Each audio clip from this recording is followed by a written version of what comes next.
as y'all come in, if you can let me know if you can hear me and if you can see me. Hey, Yesenia. Can you let me know if you can see me and if you can hear me? Good morning. Just put yes if you can hear me and you can see me. Okay, good. All right, because sometimes this thing is bugging out. All right, we're going to give a few more moments for the notification to go out because I realized I didn't do my normal event post that we're doing Morning Chat for the Soul today. So I'm just hoping that people realize that it's Sunday morning and normally this is when I do it. Sometimes I do it on Saturdays, but mostly it's been Sunday. So give a few moments and then I'm going to jump right in. Meanwhile, I am Phoenix Love of the Healer's Haven Holistic Health and Wellness Solutions. Welcome to Morning Chat for the Soul. Good, yes, go warm up your tea.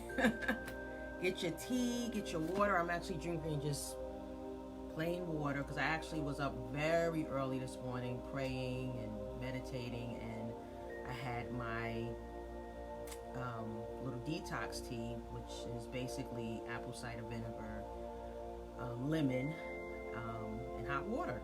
So I had that early this morning. Hey sis, great awakenings. Thank you for joining. Okay, I'm going to start. I'm going to start because I have some amazing divine energy right in the space already. So we are going to get started. I'm actually going to switch things around this morning. Just how I'm being led by Spirit. And I am going to read something, a passage out of my study Bible, which is what I was in this morning. And I'm going to talk about the heart chakra and the energy center. I'm going to tie it all together, but I'm going to start with devotion this morning. And I lost my place. Okay, here we go. Great awakening. Thank you for joining. Giving you all little waves and some love this morning. Sending out some myrrh from my heart to yours. Thank you for those star eyes, my sister. Love having you in this space. And it's interesting because this is what the message is about this morning. It's about love. And I'm going to come, this is I don't care what your spiritual beliefs are, but most people know 1 Corinthians 13, 4, where Paul writes about love.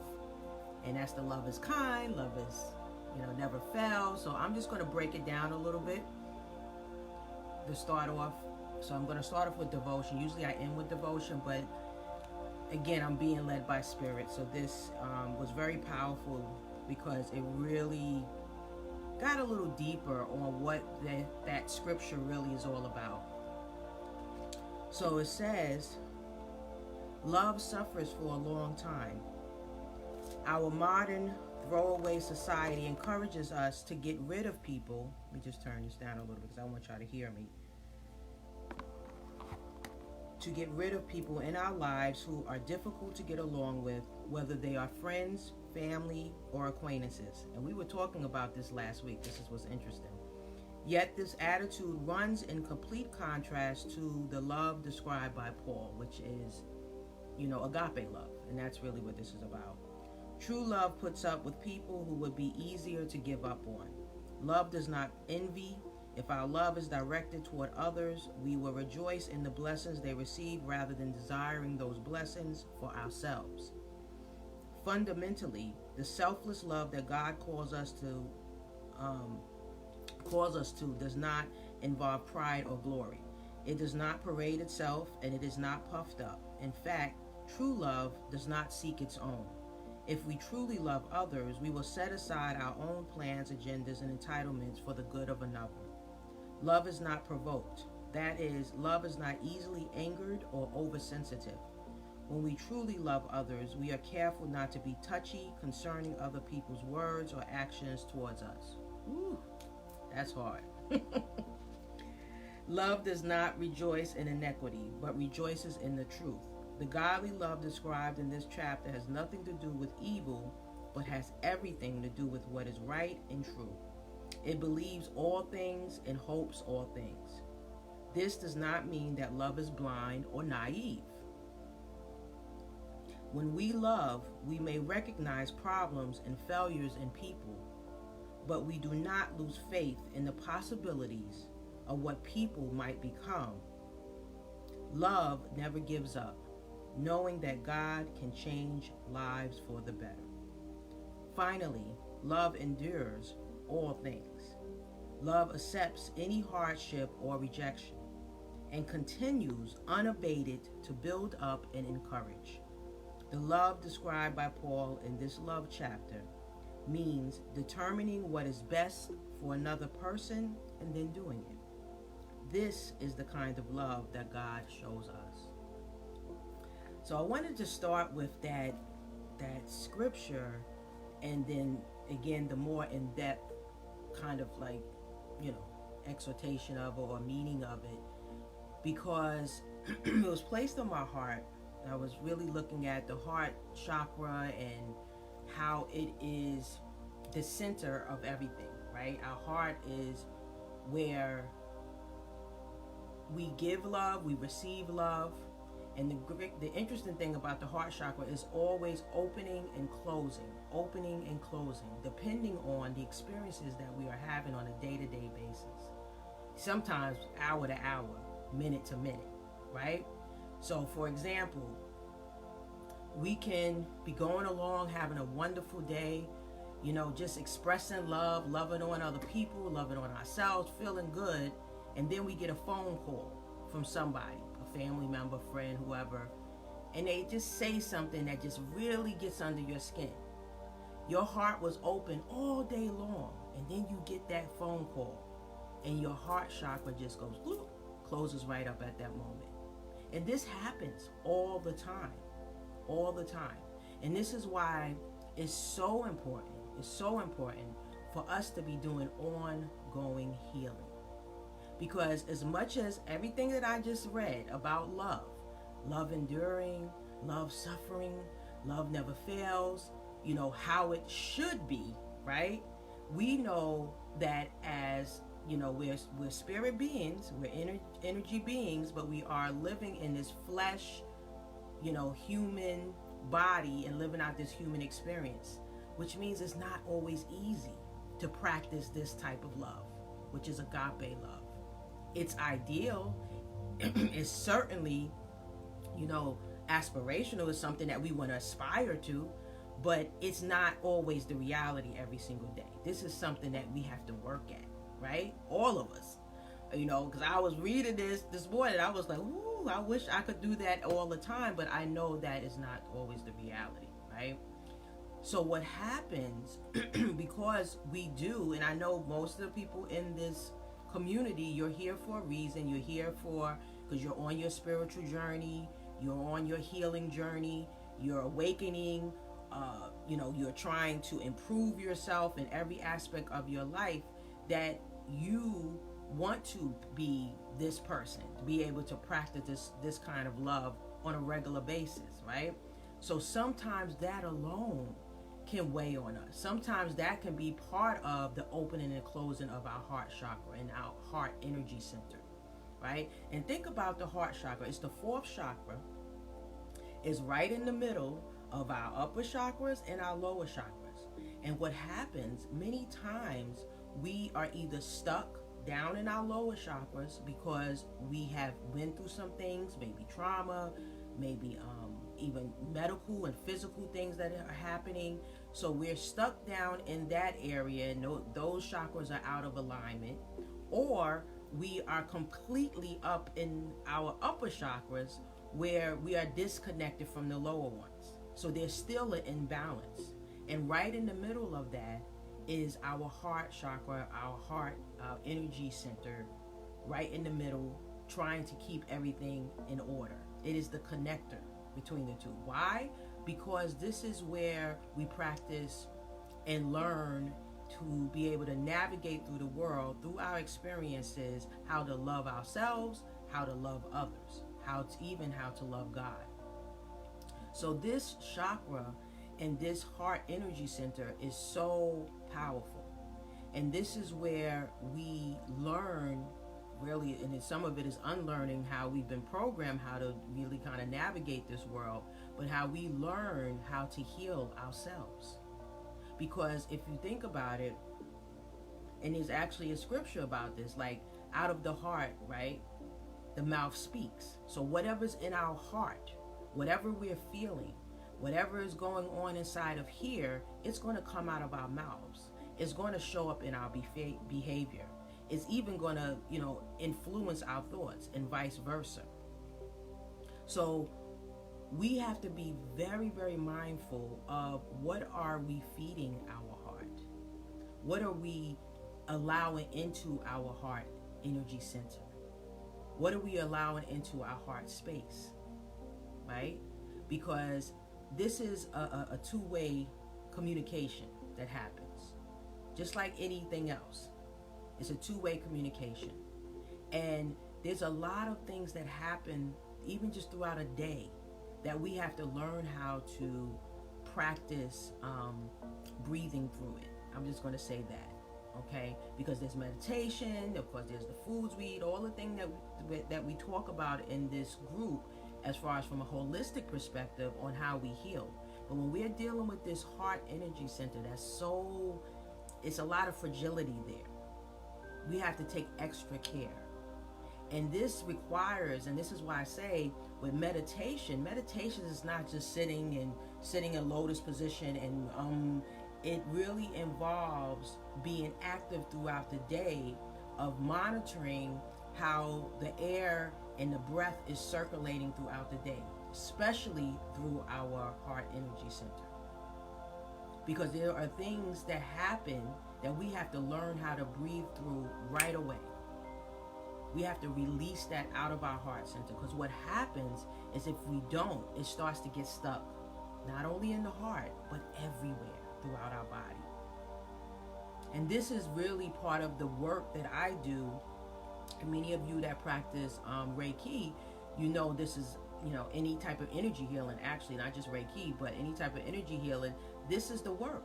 Because we are trying to move out all of that stagnant energy, all of those stuck, blocked emotions that gets lodged all throughout our body, and it starts to manifest as pain, it starts to manifest as negative emotions, depression, anxiety, all of these different things.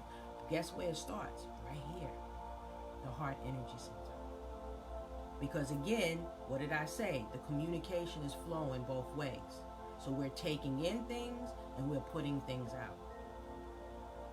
And many of us, and this is where again, that connection between the upper and the lower chakra is so important. Because if we have had a breach in our childhood development, because there was some kind of experience that we had, a negative experience, trauma, sexual abuse, physical abuse, abandonment, any of that, we're usually stuck down in our lower chakras. Okay, because those, remember, the first, second, third, those are the first chakras to actually develop. Those are the first energy centers that are actually developed as we are developing from the time we're born. So if there is a breach there, if there's something that happens in our childhood, every single time, I'm not even going to say 9 times out of 10 out of 10. Whenever I do energy readings with clients that come in and they've had childhood trauma, they are stuck down in their lower chakras. Those are usually the chakras that are blocked. Okay? And that's important because, again, when it's all about the flow of energy, both directions. Going up from the base, which is the root chakra, all the way up to the 7th chakra, which is the crown. The crown is all about self-actualization.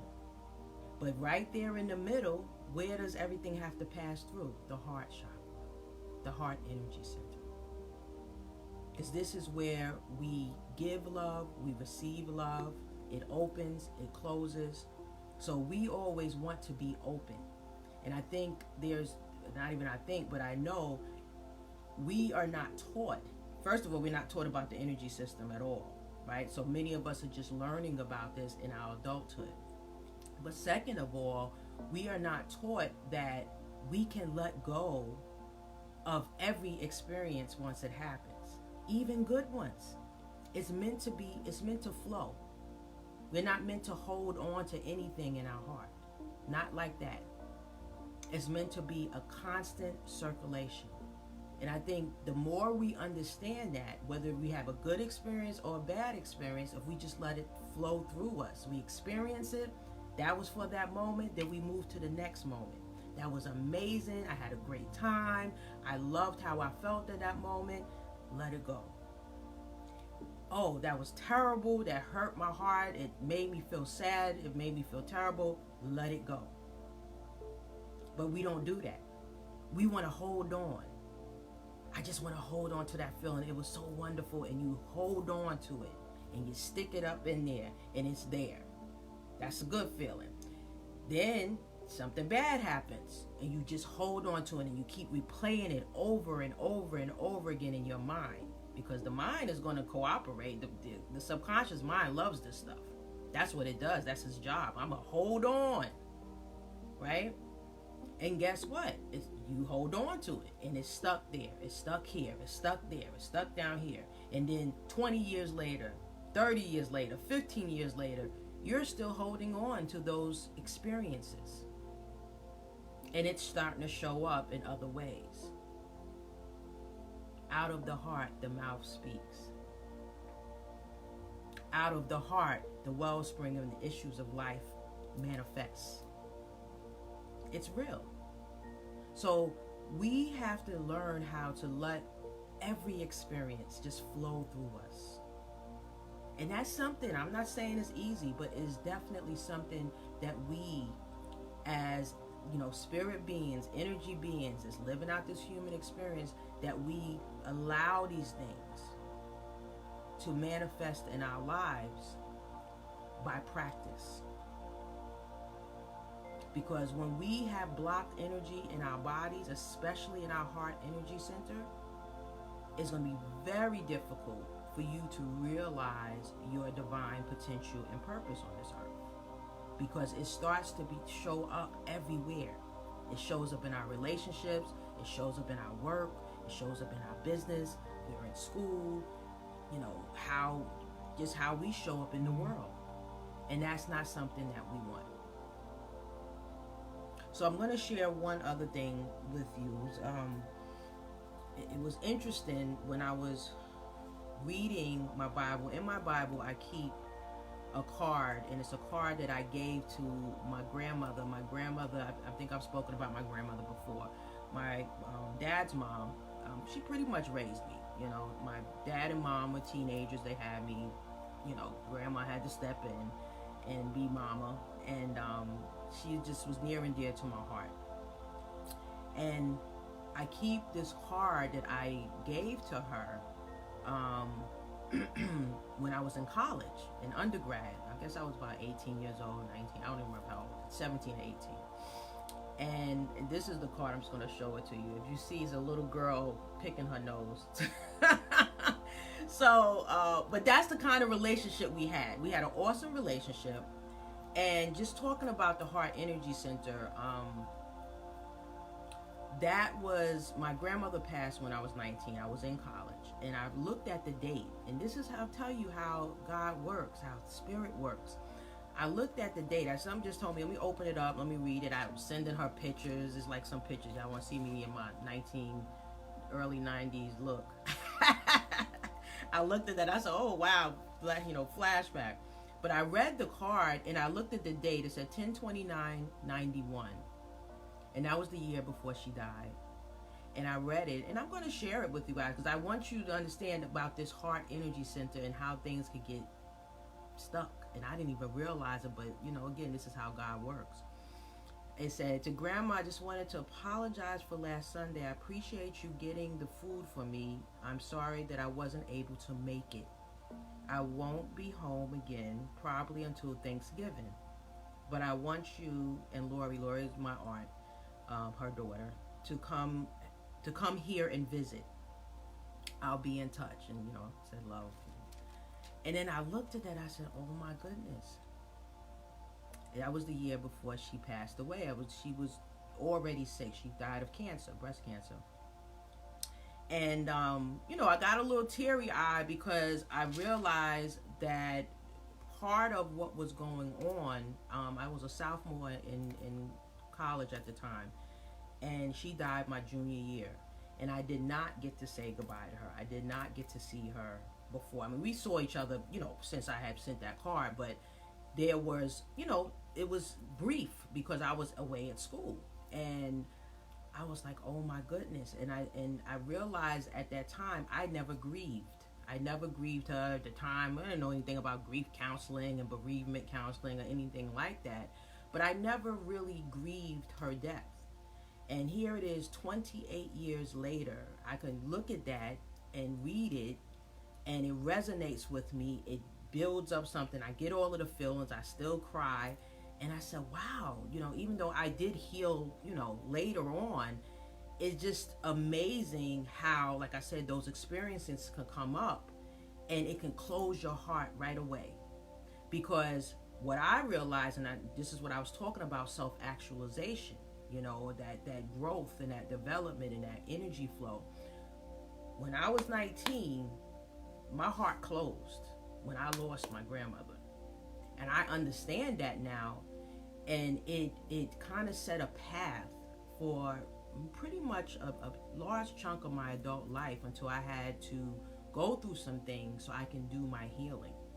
But because she was so important to me and she shared unconditional love, which is very hard to come by these days, it seems like. But she was the one person in my life, the constant in my life, that I felt truly unconditionally loved me, and I loved her the same way. So we had a very special bond, and you don't get that often. So for me, I know that's when my heart closed. That heart energy center was like, Drew. And I'm not saying it never opened again, but I realized that was my breach. And sometimes that's what happens. It could be for different people, it's different ages. Even some of the clients I work with, we talk about that inner child that needs healing. What happened at a certain age where things just shut down? And that child keeps coming up, even in adulthood, crying out for that healing. That's how the Heart Energy Center works. So let me just see. I see, yes, that happened to me 20 years ago. It wasn't until 3 years I actually began grieving. Yes. And that's what happens, Yesenia. Yes, we suppress it, right, and compartmentalize it. We put it somewhere so that we can heal. So, so we can survive, not even heal. So we can survive and we can do what we have to do on a day-to-day basis. And that's exactly what I did for a very, very long time. But when it's just amazing how things are brought to your remembrance, or how God will bring things up so that you can look at it because it's relevant at this time. And I was like, wow. And I read that card and I realized, I said, okay, this was a very specific experience that I had to move through.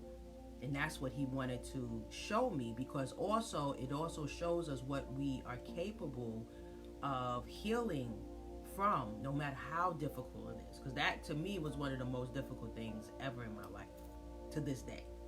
So, it said to me, if you can get through this, you can get through anything. And I'm giving that message to you. I guess that's why God has me sharing that, because if you can get through something that was just devastating in your life, you can get through anything. With God, with prayer, with meditation, with or without support, because sometimes we're not going to have the support. And that's the reality. Everybody's not going to understand what you may be going through. They may not be able to meet you there. So real quick, I just want to say something a little bit more about this fourth chakra, because this is going to be our meditative focus this week, about healing the heart energy center. The fourth chakra is highly reactive. It's opening and closing according to the responses around, to everything that happens in our world and around in the larger world around us. Even when we watch the news, even when we hear bad news, it may not even directly, affect us as far as being our family or our community or in our, our world, your specific world. But even what we take in through our eye and ear gates will have an effect on our heart chakra. When we habitually build up walls that keep the heart shut away and protected, we fall victim to sadness, loneliness, and sometimes arrogance. In the most extreme state of dysfunction, the heart can become overwhelmed by hate, by bigotry, and this may lead to violent actions in the world. And we see this. We see this all the time. We see this playing out every single day, right? Especially in this time that we're living in. So the key to keeping the fourth chakra open is positivity. While it is normal to react negatively to some circumstances, you can train yourself to be more and more accepting of your environment and to embrace differences in others. And as you practice keeping your heart chakra open, differences will disappear and environments will be transformed before your eyes. When this happens, you will have glimpsed the power of your own divinity.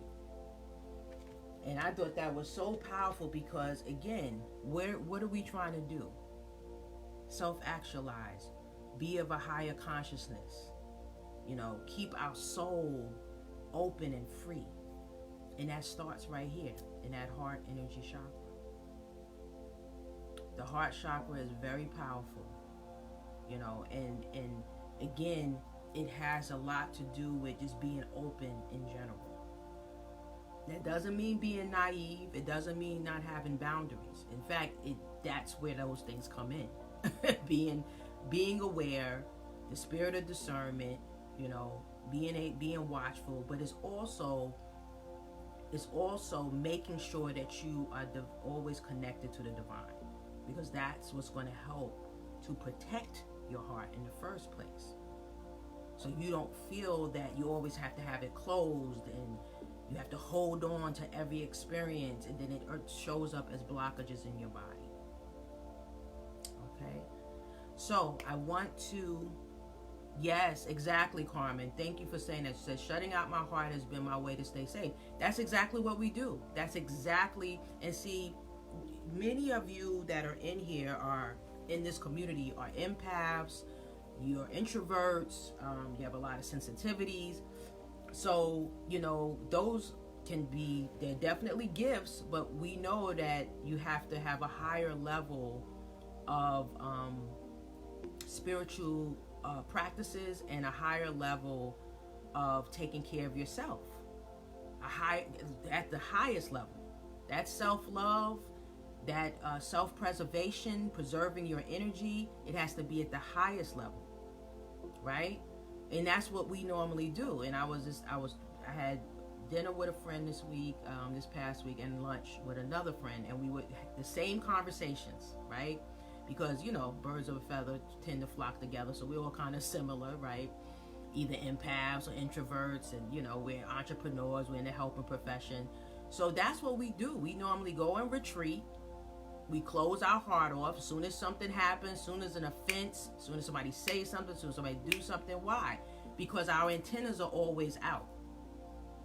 But there's a better way, because once you shut your heart and you close off, you're closing off even from all the goodness that God may have for you. So you don't want to do that. So you're blocking even your blessings when you're closed off like that. I understand it. I get it. I've done it. Again, that's why I shared the story about my grandmother, because I think I lived like that for probably most of my adult life. And it's challenging. It makes life hard. It makes life arduous. It makes just relationships very, like you're doing this kind of like push-pull the whole time.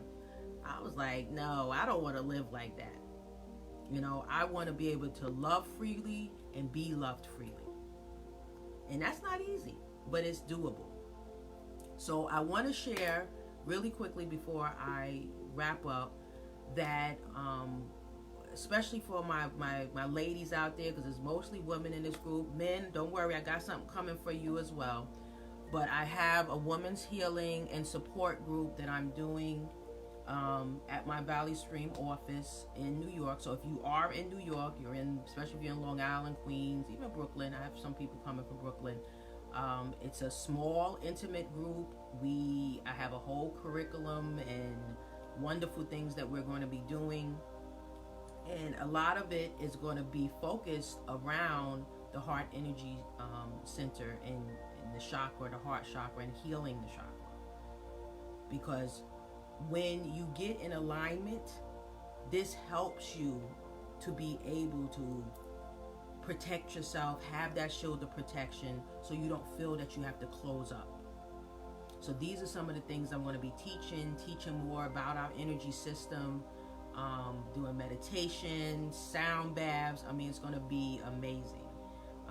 And I want, those of you that are local, sign up, be a part of it.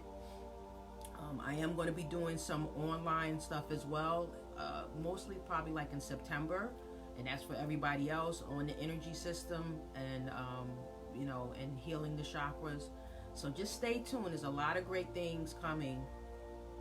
Can you go live in the group? I could. Let me see if I can do that, Karma. I have to maybe work out a live stream fee, because there is a small fee. It's only like $30 to be a part of the group.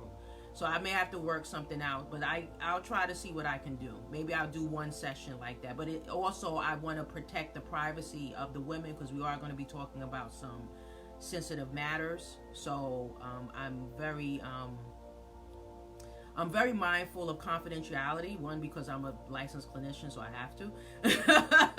But not only that, because I have so many people that come to me that are really dealing with some serious issues. So I always have to be mindful of confidentiality and HIPAA and those type of things. So try to work it out. All right, everyone. If you have questions, if you are interested in signing up for the Women's Healing Support Group, you're here in the New York area. I did a post yesterday with the information on how you can sign up. There's a link there, and sign up, because it's actually starting this Wednesday, July 24th, and it's going to be at 6:30. So it's way after work. So come and join us. So it's going to be amazing. I mean, there's a whole list of things that I'm going to be doing. I just touched on a few of them, but what I was speaking about today is going to be the core of the healing and the support. Okay, everyone, have a beautiful day. Let me just see if I don't want to miss any questions. Okay, so if you have any questions for me, drop them in the comments, or you can inbox me. But everyone, have a blessed and beautiful Sunday, and stay cool, hydrate. I know yesterday we were out, and I thought I was going to pass out from that heat. Okay, so be careful out there. Drink lots and lots of water, and love on yourself today and every day, and be blessed.